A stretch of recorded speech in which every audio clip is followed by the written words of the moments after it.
मुल्क खां ॿाहिरि वञनि त लिकंदा वतन।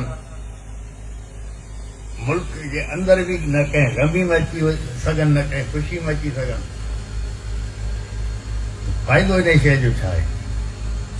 माण्हू इंसाफ़ सां हले, जॾहिं उहिदे तां लही वञे त उनखे दुश्मन भी यादि करे जो बाबा इंसाफ़ वारो माण्हू हो, जाथे वञे पोइ माण्हू उथी करे उनखे हथ ॾियनि।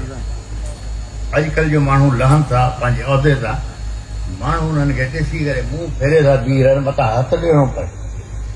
इहो असांजी पोज़ीशन आहे। इन पोज़ीशन में हर कंहिंखे पंहिंजी इज़त बचाइणी।